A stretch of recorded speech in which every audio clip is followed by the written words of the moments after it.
Hello everyone and welcome to the new Consumer Friend podcast. We hope you're all well and enjoying this series of podcasts on consumer rights, consumer vulnerability and information on the best way to make your home more energy efficient.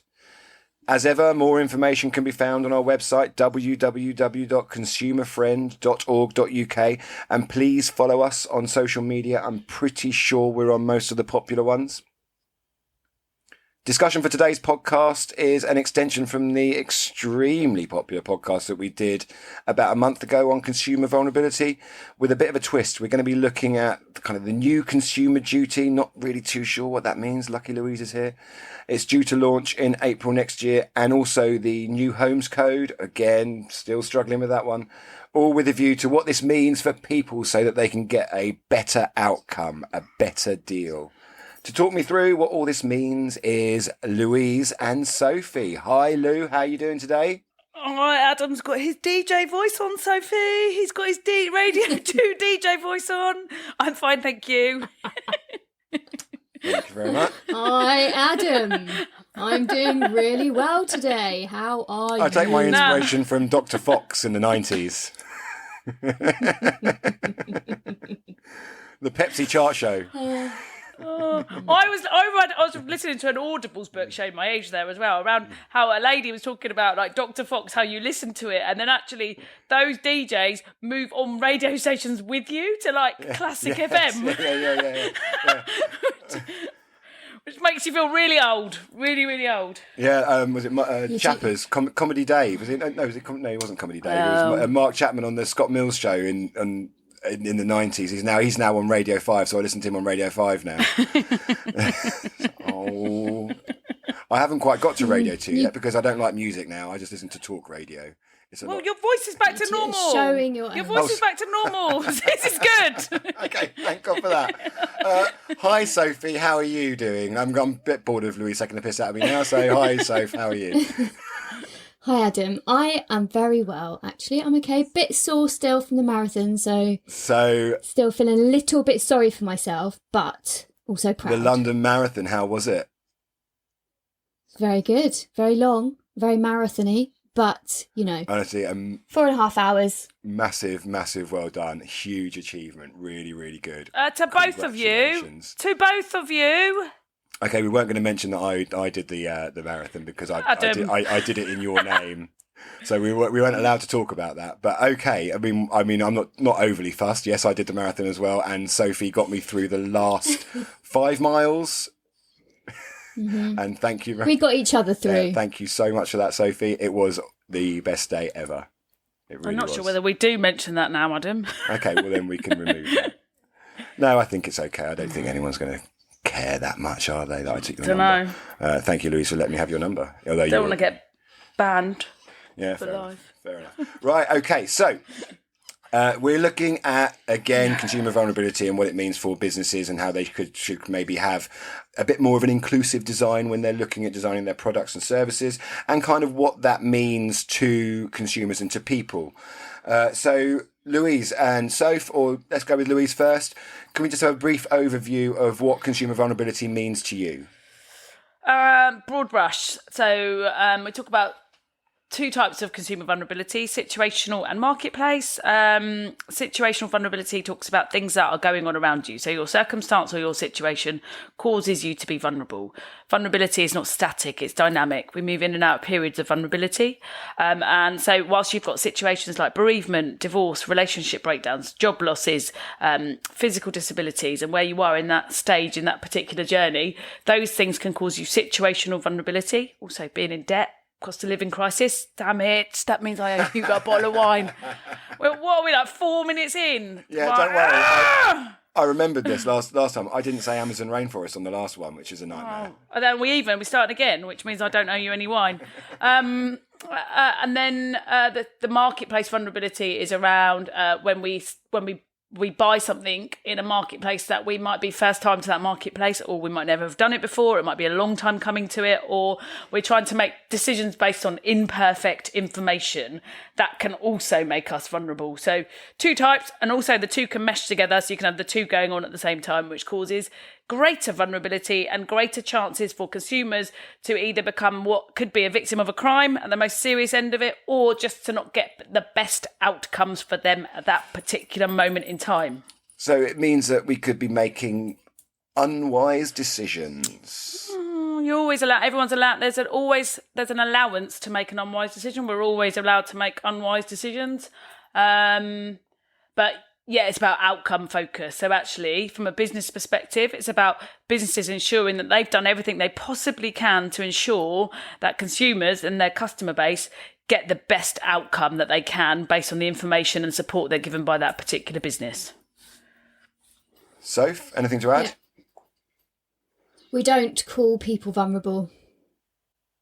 Biggest one. And it's a fluid state. It's something we move in and out of. So you could be circumstantially vulnerable today, but not tomorrow. So I think it's really important to remember that, not to, classify somebody as a vulnerable person. When I was talking to somebody a little while ago, and we were talking about police forces, and sometimes they classify people who are 65 as a vulnerable person immediately. So you get burgled today, you're not vulnerable. You get burgled tomorrow, you've had your birthday in between, you're immediately a vulnerable person, which is, I don't think that's the right way of classifying people. So, yeah, don't call people vulnerable. That's completely disempowering. And also, my mum's 73. If you said to my mum she was vulnerable, she'd take your head off. Let's be real. There's nothing vulnerable about my mum or your mum, Ads, at all. And what that means is that those people are potentially getting a different service just because they're being deemed as vulnerable. It's also that vulnerability piece as well. We're not always aware of our vulnerabilities or that situational vulnerability until we move out of it. So to engage with people when they are in that vulnerable state, shall we say, by calling them vulnerable, it's like I've said, like telling a drunk person they're drunk or a toddler that they're tired. You know when someone tells you you're drunk, when you're drunk, you go, no, I'm not. No, I'm not. I don't. I go, yep, that's correct. And I love you.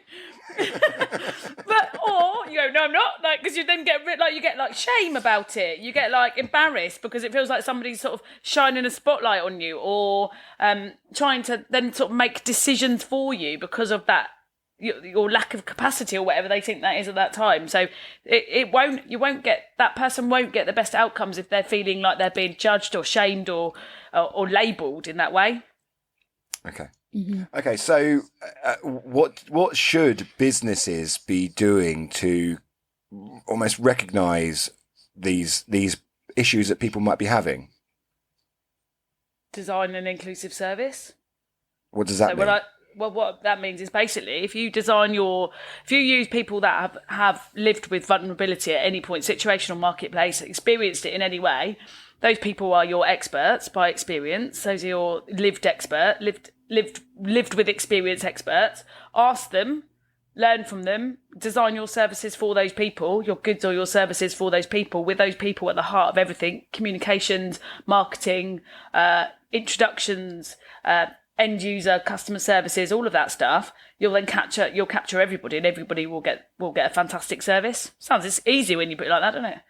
Really does. So I mean, and I think there are some really good examples of inclusive design, or certainly maybe not inclusive design, but maybe a design that started off with a particular demographic in mind that's actually gone on to suit a lot of other people. I suppose if we think about things like the configurable bank accounts, that kind of stuff, which haven't been done yet. But there are now configurable bank accounts out there, the ones like for children, the Go Henrys and of this world, and there's now one for people living with dementia. But they've got certain aspects of their accounts that can be used for so many different things, like putting payments on hold, that kind of stuff. It's if you designed so. And if I say it, she's going to go off. Like the Alexas, for example, which is perfect. Voice recognition, which was designed for people with visual impairments. Initially, voice recognition technology was. Actually, that's something that benefits billions of people now because lots of people have them in their homes. I mean, I'm not convinced it's a massive benefit. I hate the idea of I know you do. something in my home listening to everything that I'm doing. I have one in every room. Makes my life easier. But not sure. I love mine. You can't say it out loud. You can't say it out loud because she'll start playing the I Love You song.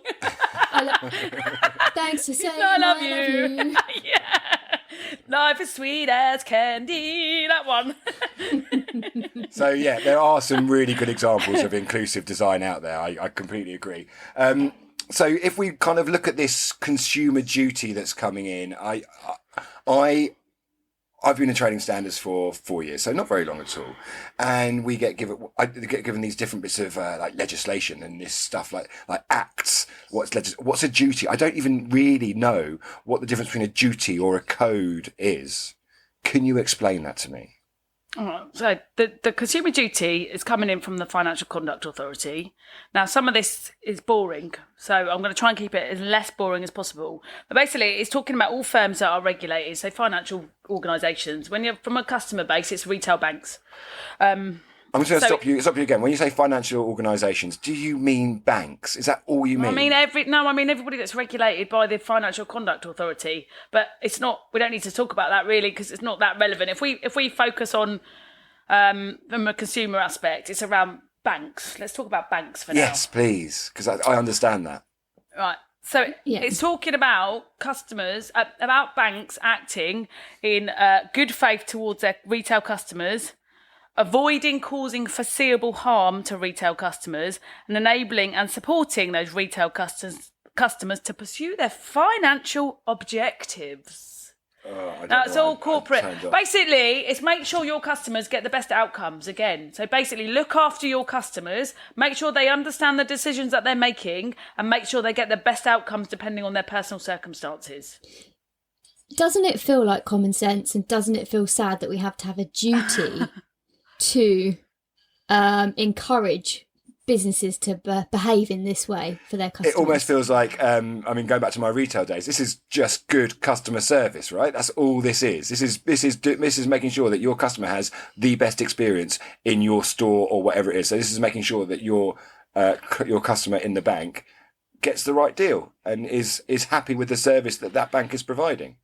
To bring it back to consumer vulnerability as well, it's about ensuring that all of your staff are trained to identify and support those consumers that might be vulnerable, and also reinvigorating that definition space that, like we're talking about now, just because you're old doesn't mean you're vulnerable. Just because you've got a disability doesn't mean you're vulnerable. It's about broadening our horizons around what could mean or pinpoint vulnerability and ensure that everybody's supported, because everybody could be living with consumer vulnerability at a particular time. So it's about awareness as well and empathy. Let's just make it real. Like, actually, let's try and have a think about how the person in front of us might be feeling or what they might be going through at this particular time. Do you think that's a big responsibility, though, for a bank, for instance, to be thinking and considering all of those things when they've got a customer in front of them? So it is a lot, isn't it? And it should happen, but it's a lot. You can see that it could get missed. I do, but I think it's exactly the right thing that should be happening.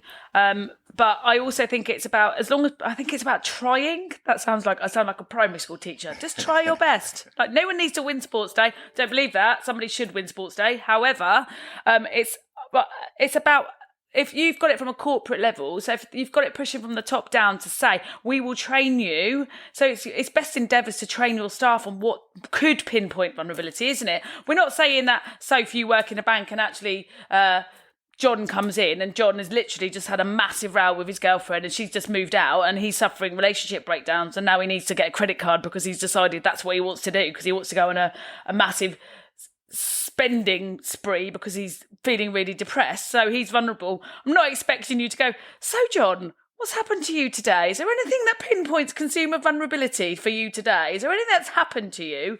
But if John happens to say, I've just broken up with my girlfriend and I want a credit card because I'm not sure what I'm going to do with my finances, that should raise alarm bells in your head for you then to maybe just check that he's getting the best outcomes for him at that particular time.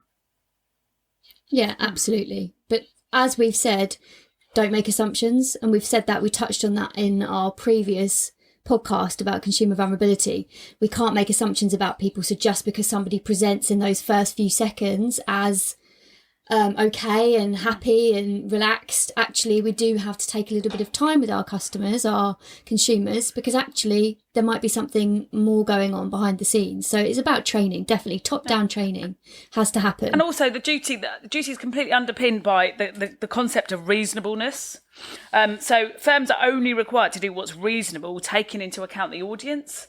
So again, if John is presenting absolutely fine, and I don't know who John is, by the way.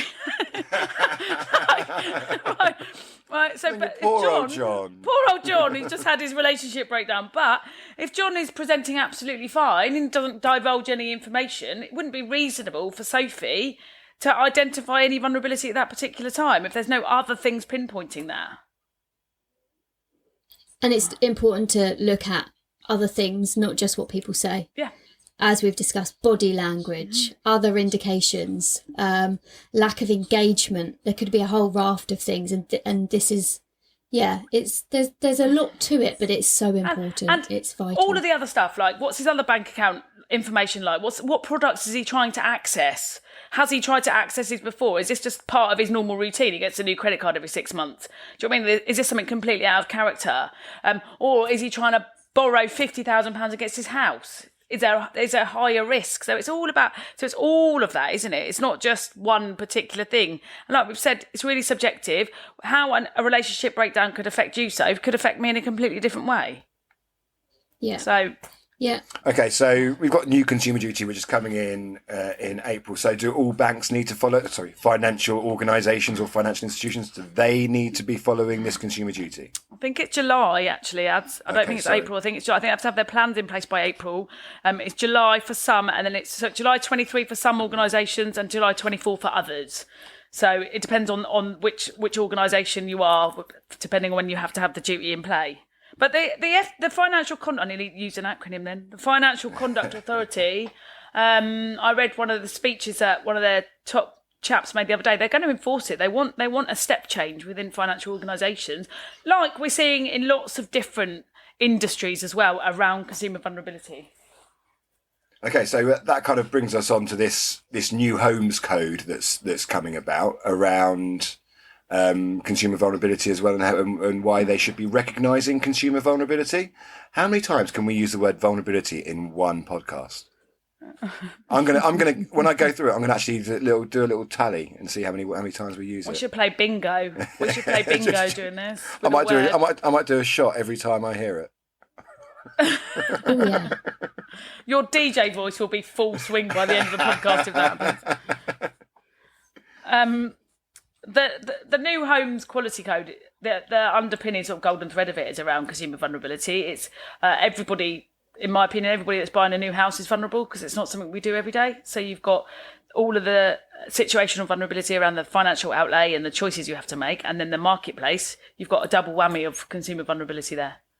So it's right and proper again that should be brought into that industry and ensure that vulnerable people are protected, or people living with vulnerability are protected, should I say. So it's not kind of almost recognising that moving house is one of the most stressful life events you can ever go through. I hate moving house. I don't think I'll ever do it ever again.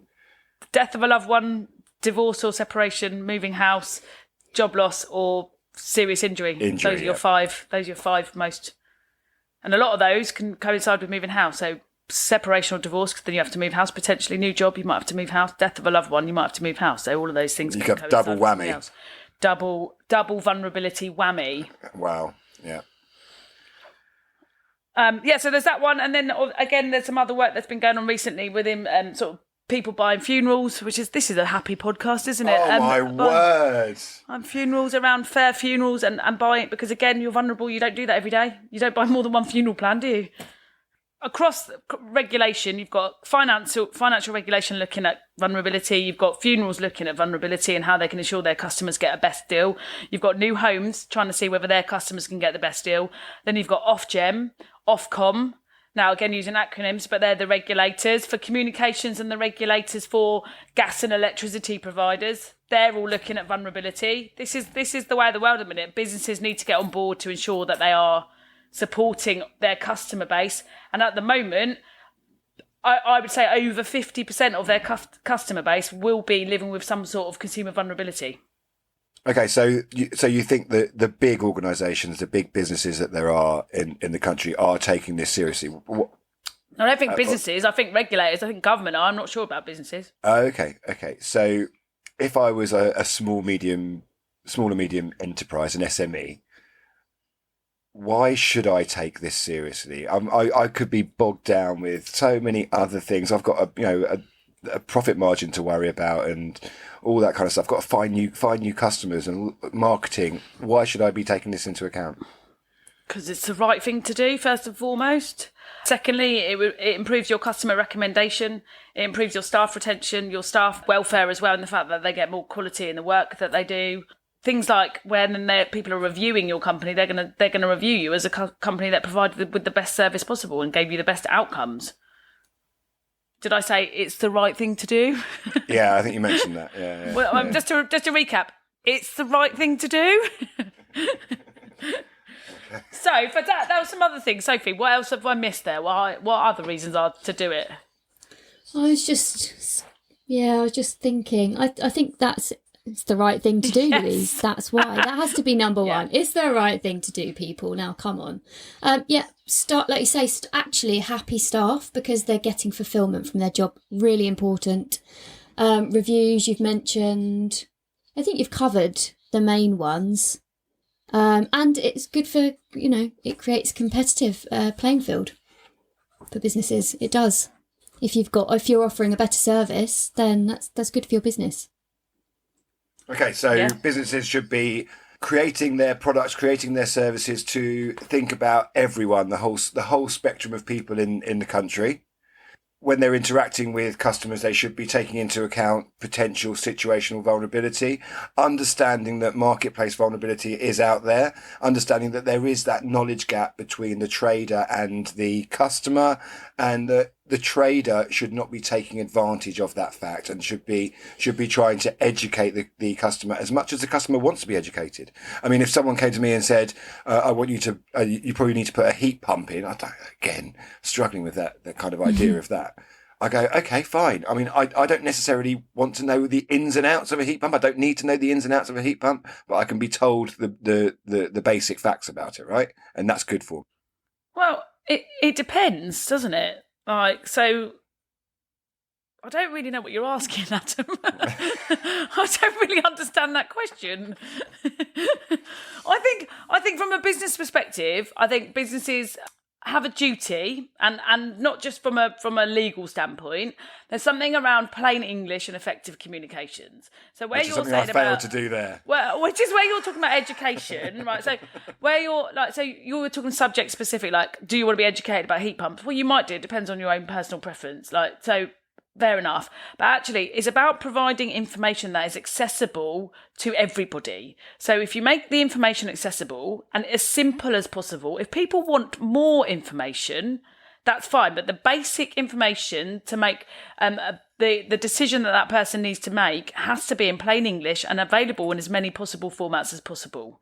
So if that's on the phone, face-to-face, in letter, in email, on a website, whatever's a preference in relation to that. I know resource allowing, but it's about making information accessible, simple, easy to understand, so that people are able to weigh up the facts and the information that they've got in front of them, and then to be able to understand. So businesses need to be proactive in that this is the support we can offer you.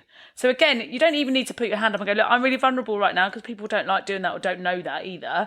But it's about businesses proactively going, look, here's the services we can offer you. We can offer you one-to-one support. We can offer you letter support. We can bring a friend with you. Do you want to do it on the phone? Do you want time to think about it? Do you need it printed off in font 16, like I would, because I can't see anything, with more white space on the page so that you've got time to consider it? It's just about businesses being proactive and saying, look, we're here to help you, having a bit of empathy in this space. If there's things that are going on in your life, share them with us. We'll see how we can support you, which then opens up that it's an open conversation between a business and a consumer to then allow them to then get the best outcomes for what they want. It's communication, really. Not to simplify it too much, but it is. Okay, thank you, Lou. So, do you want to just do a quick summary of what we've discussed? I don't think we've ever seen consumer vulnerability like we're going to see it because of everything that's going on in the world. So I think it's even more key. It's always been key for people to be able to identify and support people that are situationally or marketplace vulnerable. However, it's more prevalent. I said quick. Louise, I said quick. Right now. All right, ads. Don't. I'll start again. I'll be like a kid that starts again or repeat. So it's really important that businesses are trained and educated and up on this stuff around consumer vulnerability so they can support their customers, design inclusive services and ensure that actually everybody's getting the best outcomes. No one's got any money, so we need to ensure that if people are buying things, they're getting the right things for them. Great. Thank you very much. So yes, there is more information on the Consumer Friend website. If you're a business out there and you want to know a bit more information, please get in touch with us. You can use the contact box on the website, or you can do it through social media, whatever it is, whatever way you want to contact us, you can contact us because we try and be as inclusive as possible. Hey, I've got look what you did there, ads. Look what you did. Right. So yeah, that's it for today. Thank you very much, Sophie. Thank you, Adam. It's been a pleasure. And thank you very much, Louise. I think a pleasure might be a little bit of a step too far, but thanks, ads. I had a great time. So you always do, Adam. Thanks, guys. See you all later. Bye. Bye.